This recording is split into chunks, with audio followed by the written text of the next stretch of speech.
এইটা হচ্ছে ছানার তরকারি। ছানার তরকারি আপনারা কিভাবে করবেন আমি পরের দিন অবশ্যই দেখাবো, কিন্তু আমি আপনাদের ফাইনাল রেজাল্টটা দেখাচ্ছি। ঠিক এরকম দেখতে হবে। এবার আপনারা কীরমভাবে করবেন আমি বলে দিই, কিন্তু নেক্সট টাইম অবভিয়াসলি আমি আপনাদের দেখিয়ে দেবো কীরমভাবে আপনারা রাঁধতে পারেন এটাকে। নাও আলু দেখছেন এরম ঠিক কাটা হবে, তারপরে বিনস, আপনি তারপরে ক্যারেট আর ক্যাপসিকাম এরকমভাবে লম্বা লম্বা করে কেটে নেবেন। আলুগুলো দেখুন ডুমো ডুমো করে কাটা। হ্যাঁ, আর ছানাটা আগে আপনি ভিনিগার বা লেমন দিয়ে লেমনের যে জুসটা দিয়ে কেটে নেবেন। ঠিক আছে, 2 প্যাকেট দুধের কিন্তু এটা আমি করেছি, তো লেমনের জুসটা দিয়ে আপনি কেটে নেবেন। তারপরে আমি কড়াই তেল দিয়েছি, আর ফোড়নের দেখুন তেজপাতা আছে, গোটা গরম মশলা দেবেন। তারপরে কি করবেন, যত সবজি আছে আপনার, মেনলি বিনস, গাজর, আলু, ক্যাপসিকাম দিয়ে এটা করে, মানে আমি করেছি সেরকম। আপনি কড়াইশুঁটিও দিতে পারেন, আজকে আমার কাছে ছিল না বলে আমি দিইনি। তো বিনস, গাজর দেখুন যেরমভাবে কাটা আছে ঠিক সেরমভাবে আপনারা কেটে নেবেন, কেটে একটা সাইডে রেখে দেবেন। তারপরে আপনি যখন তেলে ফোড়ন দিলেন, এই যে দেখুন এখানে তেজপাতা, শুকনো লঙ্কাও আমি দিই, আর গোটা গরম মশলা। গোটা গরম মশলায় কী কী থাকবে, খালি থাকবে এলাচ। গোটা গরম মশলা ফোড়ন দিয়ে দিলেন। ছানাটা একদিকে কেটে আপনি জলটা সোক করে আপনি রেখে দেবেন। ঠিক আছে, এবার তারপরে কি করতে হবে, আমি তেলের মধ্যে ফোড়ন দিয়ে সব সবজিগুলোকে দিয়ে নেড়ে চেড়ে নিলাম। আমি কিন্তু এটা নিরামিষ করিনি, আমি কিন্তু এটা আমিষ করেছি। মানে আমি তারপরে পেঁয়াজ দিয়েছি, তারপরে আদা দিয়েছি, আর রসুন দিয়েছি। ঠিক আছে, এবার ভালোভাবে আপনি নাড়তে থাকবেন। নাড়তে নাড়তে দেখবেন যখন সবজির কালার একটু চেঞ্জ হয়ে যাবে, মানে ব্রাউন টাইপের হয়ে যাবে, তখন আপনি কি করবেন, আপনি ছানার যে জলটা থাকে সেটাও একটু দিয়ে দিতে পারেন সবজির মধ্যে, বা এমনি জলও দিতে পারেন। ছানার জলটা প্রচণ্ডই ভালো খাওয়া, তো আমি অলওয়েজ একটু ডালে দিয়ে দিই, ডালে ইউজ করে আমি ফেলি না। বা আপনি যদি আটা মাখেনও ছানার জল দিয়ে মাখলে খুব সুন্দর মুলায়ম রুটি হয়।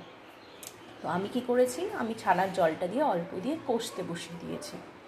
এবার ছানার জলটা আমি তাদেরই দিতে বলবো যারা একটু টক প্রেফার করে, কারণ লেবুর পুরো যে রসটা আছে ছানার জলের মধ্যে আছে। ঠিক আছে, তো আপনারা যদি বেশি টক না প্রেফার করেন তাহলে আপনি এমনি জল দিয়ে ওটাকে ভালোভাবে কষতে থাকবেন। কষা হয়ে গেলে দেখুন আমি টমেটোও দিয়েছি। কষা হয়ে গেলে আপনি টমেটো এমনি ছোটো ছোটো এরকম স্লাইস করে কেটে ওর ওপরে দিয়ে ভালোভাবে আবার নাড়তে থাকবেন। এবার কষা হয়ে গেলে মানে আপনার জলটা পুরো শুকিয়ে যাবে। ঠিক আছে, মশলার সঙ্গে ভালোভাবে কষা হলে এবার আমি কি করব, এবার আমি ছানাটা দিয়ে দেবো। ঠিক আছে, যে ছানাটা আমি জলের থেকে আলাদা করে নিয়েছি সেই ছানাটা দিয়ে দেবো।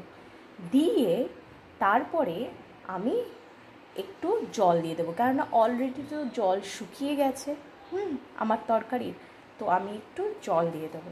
জল দেওয়ার পরে ওটাকে একটু ফুটিয়ে আমি জাস্ট লিডটা লাগিয়ে কিন্তু আমি লো ফ্লেমে রেখে দেবো, যাতে আস্তে আস্তে করে সব সেদ্ধ হয়ে যাবে। ঠিক আছে, আলু, ক্যাপসিকাম এগুলোর তো সেদ্ধ হওয়ার ব্যাপার আছে, গাজর আস্তে আস্তে করে, কিন্তু জলটা খুব বেশি দেবেন না, 1 কাপ বা 2 কাপ, হ্যাঁ, according to the measurement of your vegetables.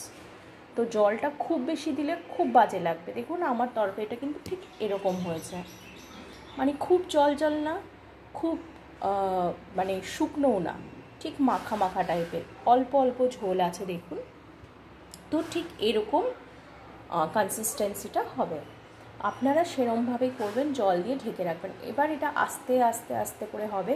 অবশ্যই চিনি দিতে ভুলবেন না, অল্প কিন্তু একটু চিনি লাগে এই তরকারিতে, না একটু খেতে স্বাদ হবে না। অ্যাকর্ডিং টু ইউ আপনি অল্প চিনি দেবেন, লঙ্কা অবশ্যই দেবেন, একটা হোক দুটো হোক আপনারা যেরকম ঝাল প্রেফার করেন, আর নুনটা তো আপনাদের প্রেফারেন্স মতন। তারপরে যখন নাড়তে নাড়তে আস্তে আস্তে যখন এটা দেখবেন আলু সব কিছু সেদ্ধ হয়ে গেছে, এবার অ্যাকর্ডিং টু ইউ আপনারা ঝোল রাখবেন। এবার যদি অ্যাকচুয়ালি এরকম ঝোলে কনসিস্টেন্সি থাকলেই ভালো লাগে খেতে, এটা বেশি ঝোল হলে ভালো লাগে না।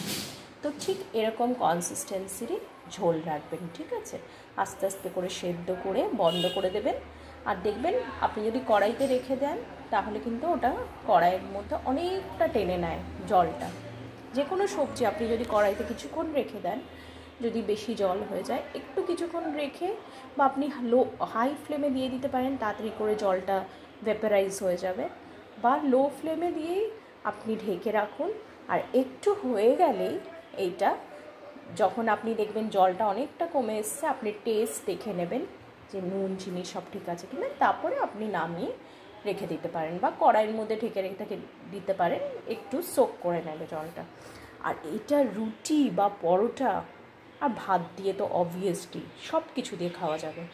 একবার করে দেখবেন আর আমাকে কমেন্টসে জানাবেন কেমন হয়েছে। ওকে।